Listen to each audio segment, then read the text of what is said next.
Okay, so say you wanted to build in your garden, or you were thinking about buying a house that had a big garden that you could build in. What would be the first steps? Well, the first thing to do is to get in touch with a good architect. I happen to know a few, including ourselves. And the next thing to do is really understand what are the constraints of the site. Not all sites you could build on, and it's important that you understand that before you commit a lot of time and money to either buying the site or developing a design. It's really frustrating for clients if they've worked with an architect who's not done this bit of the process. They get this beautiful design that they've fallen in love with, only to find out that there's something that's going to prevent them from doing that. So the first thing that we would always do on a site like this is do a site appraisal.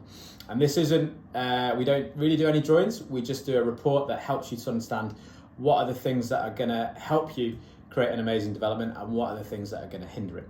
And the things that we're looking for are kind of the trees, the ecology, anything to do with like coal mining or legal issues. There might be restrictive covenants that you're not fully aware of the implications of that would prevent you from building in certain places.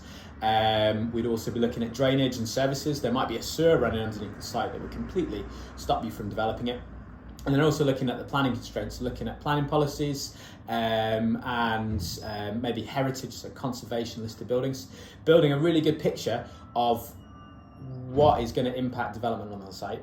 And then that allows you, without spending lots of money, to decide whether it's something that's worth pursuing or whether it's something actually it's too risky for you.